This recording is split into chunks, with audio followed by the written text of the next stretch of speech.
నీళ్ల లిఫ్టింగ్ పై నిర్ణయం రాష్ట్ర సర్కారుదే, కాళేశ్వరంపై ఎన్డీఎస్ఏ కుల్లం కుల్లా, కుట్ర కూలింది నిజం తేలింది అంటూ కరువు పరిస్థితుల్లో రైతులకు కాళేశ్వరం నీళ్ళు ఇవ్వాలన్న వద్ద అనేది పూర్తిగా రాష్ట్ర ప్రభుత్వ నిర్ణయం, మాకు సంబంధమే లేదని చెప్పింది. అసలు ఎన్డీఎస్ఏ రిపోర్ట్ను పట్టుకొని మేము నీళ్ళు నింపుతలేమని చెప్పినటువంటి రేవంత్ రెడ్డికి ఇది చెంపపెట్టు లాంటి సమాధానం. ఇప్పుడు నేనేమన్నాను చెప్పండి. ఎందుకంటే మీరు అన్న దాంట్లో ఒక్కసారి ఆలోచన చేయాలి. నేషనల్ డ్యామ్ సేఫ్టీ అథారిటీ ఇచ్చిన రిపోర్ట్ ప్రకారమే నేను నీళ్లు నింపట్లేదు, రైతులకు ఇయ్యట్లేదు అని చెప్పినటువంటి కాంగ్రెస్ ప్రభుత్వం మరి వల్ల ఆ సభ్యుడు రాకేష్ ఇచ్చినటువంటి ఎన్డీఎస్ఏ సభ్యుడు రాకేష్ ఇచ్చినటువంటి మెయిల్ ఏమని చెప్తా ఉన్నారంటే, అసలు మేము దాని సేఫ్టీ మాత్రమే చూసుకుంటాం, దాని బరాజ్లో అంటే ఇగో వీళ్ళు చెప్పేది ఏంటంటే మాకు అసలు సంబంధం లేదు, అంటే బరాజ్ల భద్రత నిర్మాణ పటిష్టత మాత్రమే మాది తప్ప ఇంకా మాకు ఏ సంబంధం లేదు, నీళ్లు నింపడం లేదనేది విచక్షణ గవర్నమెంట్దే, ప్రభుత్వానిదే అని చెప్పారు. సో అందుకోసమే ఇక్కడ ఇగో కరువు పరిస్థితుల్లో రైతులకు కాళేశ్వరం నీళ్ళు ఇవ్వాలన్నా వద్దా అనేది పూర్తిగా రాష్ట్ర ప్రభుత్వ నిర్ణయం, బరాజ్ల భద్రత నిర్మాణ పటిష్టత వరకే మా పరిధి, ప్రభుత్వ నిర్ణయంతో సంబంధం లేదు. ఎన్డీఎస్ఏ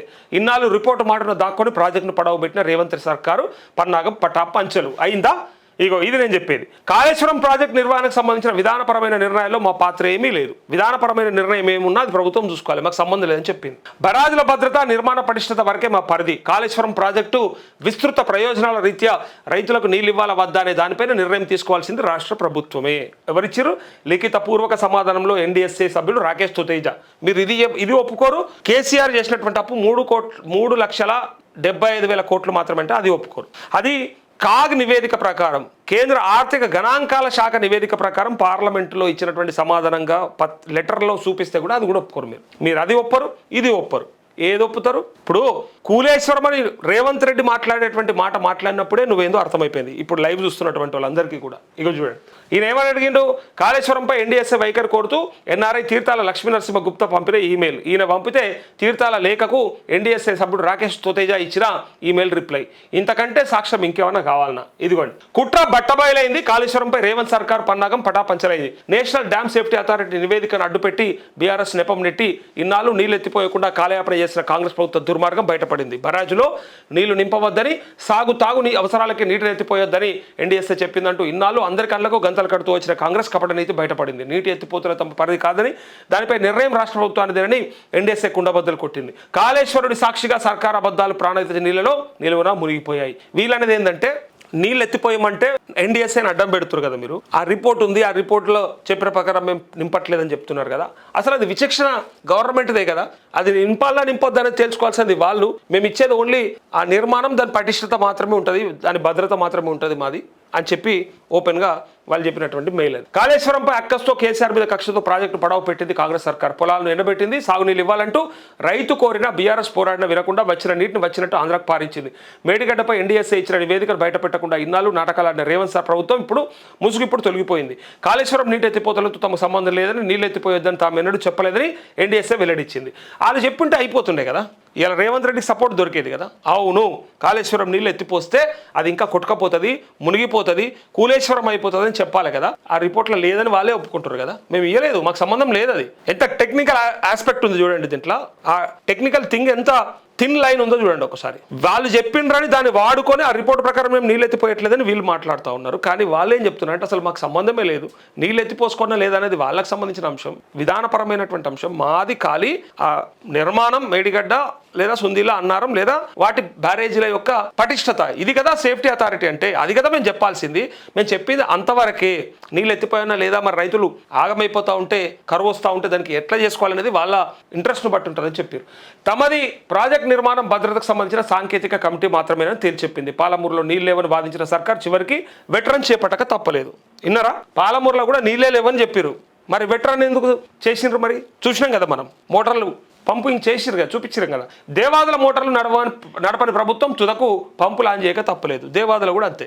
బీఆర్ఎస్ ఒత్తిడి చేస్తే తప్ప సాగునీటి విడుదలకు కదలని ప్రభుత్వం ఇది. కాల పరీక్షకు నిలిచే తెలంగాణ జీవనరేఖ కాళేశ్వరం, కరువును తీర్చే కల్పవాలి కాళేశ్వరం, మహాసంకల్పం చుట్టూ అల్లుకున్న కుట్రలన్నీ ఏనాటికైనా కూలిపోవాల్సిందంటూ ఇంకో ఎప్పటికైనా ఇది బయటపడుతుందని వీళ్ళు అంటా ఉన్నా. ఇదిగో చూడండి, కాళేశ్వరం ప్రాజెక్టుపై విస్తృత ప్రయోజనాల రీత్యా నీళ్ళు ఎత్తిపోవడంపై నిర్ణయం రాష్ట్ర ప్రభుత్వం అందే, కరువు వేళ ప్రభుత్వ నిర్ణయం తీసుకోవచ్చు.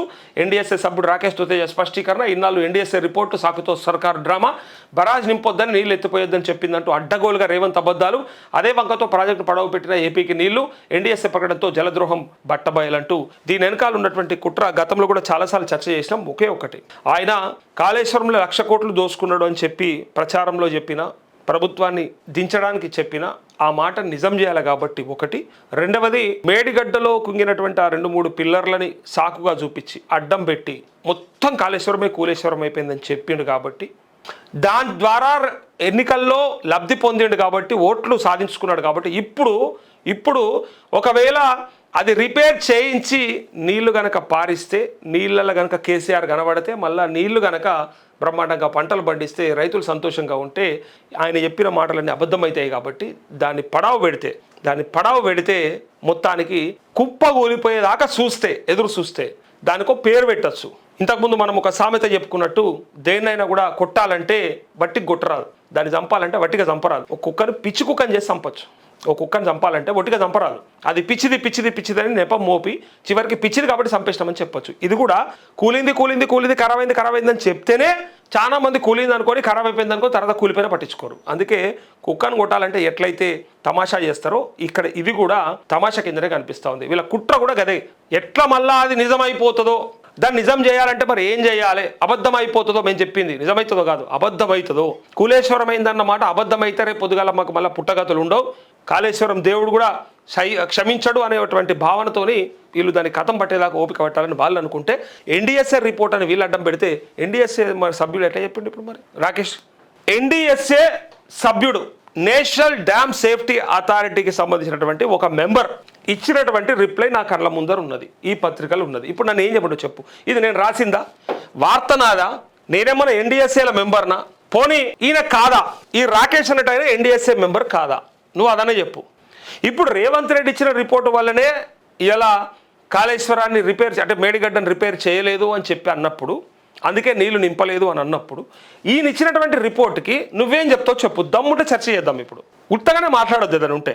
ఇప్పుడు నీకేదో వేరే రకంగా ఇబ్బంది ఉంటే నేను ఏం చేయలేను. పోనీ రేవంత్ రెడ్డి చెప్పింది కరెక్ట్ అని చెప్తామా? పోనీ నీకోసం నేను చెప్తా, పట్టు ఇక జర్సేపు పట్టుకో, ఇక జర్సేపు చెప్పి ఇక రేవంత్ రెడ్డి చాలా గొప్పోడు, రేవంత్ రెడ్డి 100 రోజుల్లోనే 6 గ్యారంటీలు కంప్లీట్ చేసిండు. అట్లే 420 హామీల్లో 419 హామీలు కంప్లీట్ అయిపోయినాయి, ఒక్క హామీ ఏదో పెండింగ్ ఉన్నట్టుంది, అది కూడా రేపు మాపో కంప్లీట్ అయిపోతుంది. అట్లే కేసీఆర్ చేసినటువంటి అప్పు ఏదైతే ఉందో 8 లక్షల కోట్ల అప్పును రేవంత్ రెడ్డి సున్నా చేసేసి మిగులు బడ్జెట్ కింద మన దగ్గర ఒక 3-4 లక్షల కోట్ల మిగులు బడ్జెట్ రెడీగా పెట్టిండు. ఆ సంపదను రాష్ట్ర ప్రజలందరూ కూడా పంచడానికి సిద్ధంగా ఉండు రేవంత్ రెడ్డి. సో బ్రహ్మాండంగా పరిపాలిస్తున్నాడు. నేను ఆ కాలంలో అశోక చక్రవర్తిని, శ్రీకృష్ణదేవరాయల పరిపాలనను మనం ఎట్లయితే చదువుకున్నాము పుస్తకాల్లో, భవిష్యత్తులో యనుమల రేవంత్ రెడ్డి గారి పరిపాలన కూడా ఖచ్చితంగా చదువుకుంటాం. అంత బ్రహ్మాండమైనటువంటి పరిపాలన. రాష్ట్ర ప్రజలు, నా గడికి దేశం వస్తుంది, రాష్ట్ర ప్రజలంతా సుభిక్షంగా ఉన్నారు, సంతోషంగా ఉన్నారు, తబ్బిబ్బైపోతున్నారు, ఏం చేయాలో తెలుస్తలేదు. రైతులకు పుట్ల కొద్దీ పంటలు పడుతూ ఉన్నాయి, అమ్ముకుంటే పైసలు గుమ్మిలలో పెట్టుకుంటే కుండలన్నీ నిండిపోతున్నాయి, ఏం చేయాలో తెలుస్తలేదు, కాగులన్నీ నిండిపోయినాయి. వ్యాపారస్తుల డబ్బులను బ్యాంకులలో పెట్టుకుంటే బ్యాంకులో టైట్ అయిపోయి నిండిపోతే ఇంట్లో సంచులు కట్టుకొని, గోనె సంచులు కట్టుకొని సజ్జల మీద పెట్టుకున్నారు. ఇక మహిళలు అయితే కోటీశ్వర్లు అయిపోయి, 1 కోటి మంది కోటీశ్వర్లు అయిపోయి బ్రహ్మాండంగా ఉన్నారు. రైతులందరూ కూడా సంతోషంగా ఉన్నారు, ఎక్కడ ఏ సమస్య లేదు. కేసీఆర్ చేసిన అప్పును కూడా రేవంత్ రెడ్డి పూర్తిగా తీర్చేసిండు. తను కష్టపడి మొద్దులు మోసో, మొరన్లు మోసో, ఏదో ఒక పని చేసి రియల్ ఎస్టేట్లో సంపాదించో 8 లక్షల కోట్ల అప్పు మన నెత్తి మీద ఉంటే దానంతా క్లియర్ చేసేసిండు. సో అన్నీ కూడా సంతోషంగా ఉన్నారు, ఎక్కడ కూడా ఏ బాధ లేదు. అసలు తెలంగాణ రాష్ట్రం ఇట్లా వజ్రంలాగా మెరుస్తోంది. ఈ దేశంలో ఉన్న 28 రాష్ట్రాల్లో ఇట్లా వజ్రంలాగా మెరుస్తోంది. ఓకే, హ్యాపీ, సంతోషం, కడుపు నిండిందా, చెవులలో తేనె పోసినట్టు అనిపించిందా లేదా?